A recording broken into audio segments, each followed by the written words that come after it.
Hola a todos, nosotros somos Marcela y César, llevamos 15 años de casados, tenemos 3 hijos, hacemos parte del equipo diocesano de la Pastoral Familiar en la diócesis de Zipaquirá y pues en esta oportunidad estamos muy contentos de estar aquí y poder compartir y reflexionar un poco sobre la vida de una familia que está en las Sagradas Escrituras, que son Zacarías e Isabel.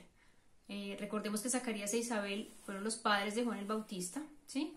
Isabel fue la prima de la Virgen María, entonces digamos que tienen un papel muy importante en la historia de nuestra iglesia, ya que Juan el Bautista fue quien precedió y preparó el camino para la llegada de nuestro Señor. Entonces vamos a compartir un poco la historia de ellos y ver también qué nos pueden dejar a nosotros como familias hoy en día. De acuerdo, Zacarías, un sacerdote, casado con Isabel, era descendiente de la casa de Aarón. Este matrimonio es un matrimonio que se caracterizaba por ser un matrimonio justo ante los ojos de Dios. Eran fieles a los mandamientos y lo reconocían en su pueblo por caminar sin tacha y ser fieles a los mandamientos y a lo que Dios les había mandado, ¿sí? Algo pasaba en su matrimonio, era que no tenían hijos. Ellos ya, según el Evangelio en ese momento, ya tenían una edad avanzada, pero no, Isabel era estéril y pues por esa razón no habían podido tener hijos. Bueno, recordemos la historia de Zacarías e Isabel la encontramos en el Evangelio de San Lucas, en el primer capítulo de San Lucas. Este matrimonio, como decía César, era un matrimonio justo, o sea, dentro del pueblo de Israel habían algunas familias, no todas, que se caracterizaban por ser fieles a los mandamientos y fieles al Señor. Pues ellos eran una de esas familias que se caracterizaban por ser justos y fieles a los mandamientos y eran un ejemplo de virtudes, digámoslo así. Durante toda su vida de pareja, digámoslo así, estuvieron pidiéndole a Dios un hijo, ¿sí? Isabel era estéril y no podían tener este hijo, con lo cual digamos que la sociedad y la gente que estaba alrededor de ellos pues de alguna manera los juzgaba, porque recordemos que en aquella época la esterilidad era vista como un signo de alguna manera como de un castigo, ¿sí? Entonces todo su matrimonio lo vivieron rodeados de comentarios, de alguna manera fueron señalados, porque las personas se preguntaban por qué no podían concebir un hijo. Y a pesar de ello, ellos se mantuvieron constantes y fieles, a pesar de todas estas pruebas que tuvieron que pasar, siempre fueron fieles a Dios y estaban esperando en la llegada de ese Mesías. Bueno, siguiendo la historia de esta familia, pues a Zacarías se le aparece el ángel del Señor en un momento en el que él estaba oficiando en el templo. Este ángel pues le dijo que su petición ha sido escuchada, o sea, la petición de tener algún día un hijo, ¿no? Pues la reacción de Zacarías, a pesar de estar en el templo, a pesar de estar, digamos, en un sitio donde estaba la presencia de Dios, él siente un poco de temor y de pronto pone en duda lo que le está diciendo el ángel. Pues el ángel le responde pues que va a quedar mudo hasta el momento en el que se cumpla esa profecía que le está dando el ángel. Ahí vemos, digamos, cómo Zacarías en su papel, digamos, del rol de sacerdote al frente de la presencia de Dios, y con la presencia del ángel era muy evidente que lo que le estaba diciendo el ángel era algo pues que era muy difícil de no entender y de no creer. A pesar de eso él duda, y por eso el ángel pues le dice que él va a quedar mudo hasta el momento que se cumpla el nacimiento de su hijo. Bueno, Zacarías duda, ¿sí?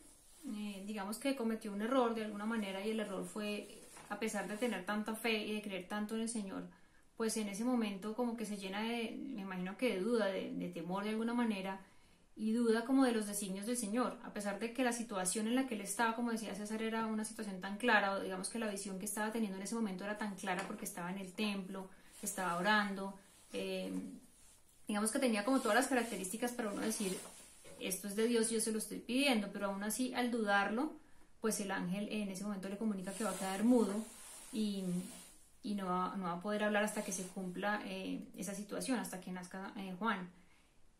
Muchas veces en nuestras vidas nosotros a veces digamos que vemos las cosas que el Señor nos pone al frente y son muy evidentes, sobre todo cuando se las hemos pedido, y aún así como que nos cerramos, como que ponemos un obstáculo a esas situaciones que el Señor nos pone al frente. Entonces, vale la pena reflexionar en esto. ¿Cuántas veces en nuestra vida el Señor nos pone personas, nos pone situaciones que le hemos pedido y que Él nos las muestra muy claramente y nosotros decidimos hacer caso omiso a esto y ser ciegos como a esa realidad que el Señor nos está poniendo? Entonces, muchas veces también no comunicamos esa obra de Dios, ¿no?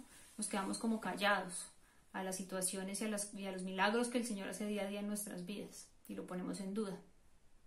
Bueno, Isabel, después del anuncio que le hace el ángel Gabriel a Zacarías, pues ya obviamente queda embarazada y ya a los 5 meses de gestación ella lleva estos meses reflexionando sobre esto que pasó, ¿no?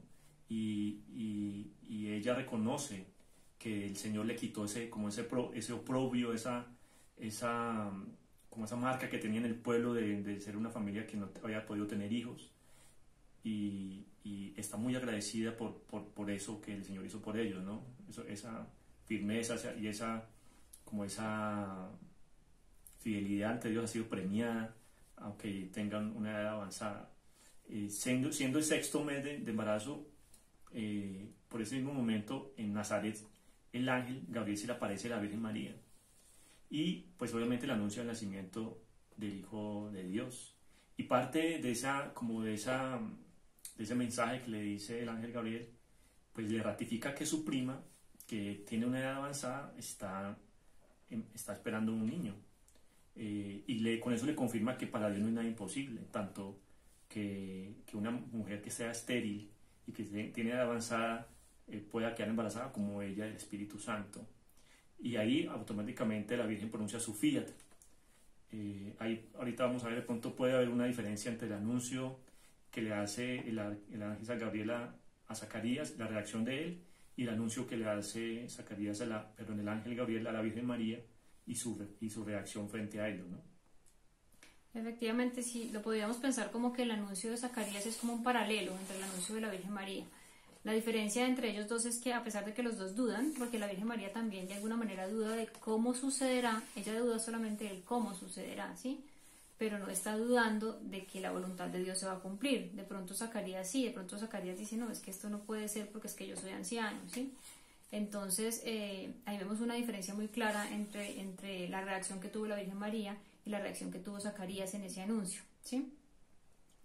Como muchas veces, como lo vimos ahorita, podemos dudar de los designios del Señor. A veces no es fácil creerle del todo a Dios y hay situaciones en las que se nos presentan al frente y nosotros como seres humanos dudamos, ¿no? Entonces también tenemos que pensar nuestra fe cómo es. Cuando le pedimos algo al Señor, nuestra fe se mantiene firme y le creemos a lo que le estamos pidiendo o no le creemos, como le creyó María, ¿sí? Que ella, digamos que a pesar de sus dudas, le entregó toda la voluntad del Señor y cumplió lo que le estaba pidiendo. Continuando con la historia, después del anuncio de la Virgen María, ella va y visita a su prima Santa Isabel. Pues el Evangelio nos dice que ante la visita y el saludo de la Virgen, el niño que tenía en su vientre Isabel pues salta de gozo, ¿sí? Y el Espíritu Santo llena a Isabel lo llena pues y exclama: bendita entre las mujeres y bendito el fruto de tu vientre. Recordemos que esta es una de las frases de la Ave María, y es ella, de donde la Madre del Señor viene a visitarme. Entonces apenas llega pues nuevamente ese saludo tan especial y esa visita a la Virgen pues llena de gozo a la Virgen María, y pues realmente es un momento muy especial, ¿no? Donde la Virgen María decide visitar a su prima Santa Isabel, sabiendo que ya está en edad avanzada y que pues está esperando un niño, ¿no? Bueno, aquí en esta parte pues vemos ese amor, digamos, que entre la familia, que María, a pesar de estar embarazada, yo creo que cualquier mujer embarazada sabe lo que se siente, y a pesar de, me imagino que ella tendría su condición embarazada como la hemos tenido todas las mujeres, de sentirse maluca, de sentirse indispuesta, y a pesar de esto decide ir a ayudar a su prima, porque sabía que era una mujer anciana que necesitaba ayuda. Entonces digamos que pone por encima esa actitud de servicio y de amor hacia su familia, por encima de de su propio bienestar, digámoslo así, o de lo que podía estar sintiendo ella en ese momento. Isabel fue bendecida con esta visita, ¿no? Además que ya sabemos que dentro del vientre de María venía Jesús, venía el mismo Jesús, o sea, María era un sagrario en ese momento. En esa situación, en esa visita, pues como decía César, ocurren dos cosas muy importantes. Una es que Santa Isabel menciona las palabras de una frase de la Ave María, y la otra es que la respuesta que da María a esa mención es el canto del Magnificat, que todos conocemos y que la Iglesia Universal lo tiene incluido dentro de las vísperas que se rezan todos los días en la tarde. Entonces digamos que es una situación muy, muy, muy bonita y muy importante para toda la Iglesia en nuestra historia, esa visita que ocurre allí. Bueno, ya viene ya el nacimiento de Juan el Bautista.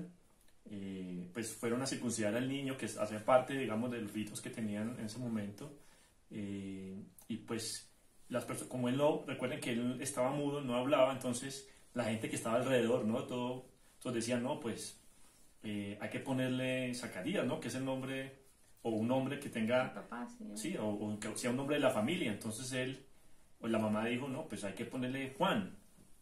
Pero la gente que estaba alrededor insistía en meterse en definir que no, que ese nombre de Juan no hacía parte de esos nombres del linaje de la familia, y por eso Zacarías coge una tablita y escribe el nombre Juan, ¿sí?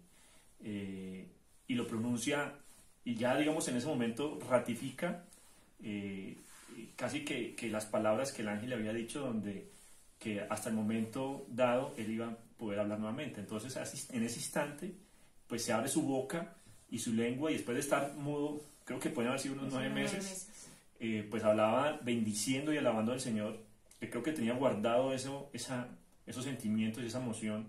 Imagínense ustedes estar 9 meses sin poder pronunciar una palabra, pero creo que también para él fue una enseñanza de guardar, digamos, a nivel espiritual en su interior, todas esas cosas que Dios le había mostrado, y su redacción y su relación con el Señor, y su gran redacción, digámoslo así, pues, después de alabar al Señor, fue el cántico, lo que se llama el cántico de Zacarías, ¿no? Exactamente, el cántico de Zacarías también es una oración muy importante dentro de la iglesia, porque todas las mañanas en el rezo del laudes que hacen todos los sacerdotes, las comunidades religiosas, está incluido este cántico de Zacarías, que fue esa respuesta de él llena de gozo a nuestro Señor. El cántico de Zacarías lo encontramos también en el Evangelio de Juan, en el primer capítulo, en el versículo 68 en adelante. Bueno, digamos que para resumir un poco esta historia que vimos, pues podemos ver que Zacarías e Isabel fueron realmente una pareja absolutamente fiel al Señor, ¿sí?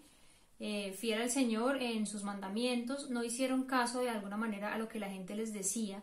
Muchas veces en nuestra vida de familia hay personas que, sean familiares no de primer grado, o los papás, o los primos, o los amigos incluso, a veces opinan en cosas que son de la familia, y nosotros también tenemos que entender que hay situaciones o decisiones que son de familia, ¿sí? Que tenemos que tomar nosotros con nuestro esposo o con nuestros hijos, y esa es una enseñanza que ellos nos dejan, ¿no? Ellos fueron fieles a esa voluntad del Señor, a lo que Dios les dijo, lo que Dios les puso en su corazón, y tomaron esas decisiones de acuerdo a esa voluntad del Señor, ellos, a pesar de todas las situaciones difíciles que vivieron a su alrededor, ¿sí? No hicieron lo que la gente les dijo, hicieron lo que el Señor les había dicho, les había puesto en su corazón. Y también aprendemos que Dios nos da oportunidades, a pesar de ver de alguna manera esa equivocación que tuvo Zacarías en el momento del anuncio, cuando él dudó, que perdió el habla, pues el Señor le dio esa oportunidad. Dios siempre nos regala oportunidades para corregir de alguna manera los errores o las dudas o esos momentos de debilidad en los que a veces de pronto no tomamos buenas decisiones o cometemos errores, y el Señor siempre nos entrega oportunidades de alguna manera para volver a Él. Bueno, pues finalmente queremos dejarles como una reflexión, una pregunta que nos hagamos todos, y es: en las situaciones en nuestra vida, en nuestras familias, donde pasamos por pruebas, por momentos difíciles, sean enfermedades, temas económicos, situaciones entre la pareja, ¿nosotros hemos permanecido fieles? ¿Nosotros permanecemos fieles al Señor y cumplimos sus mandamientos y esperamos con fe en que Él nos va a ayudar? ¿O nosotros cómo hemos reaccionado en esos momentos? Esa es la pregunta que queremos dejarles, la reflexión que queremos dejarles. Y bueno, pues esperamos que de verdad hayan interiorizado esta historia tan bonita, y pues que Dios los bendiga. Muchas gracias a todos, Dios los bendiga.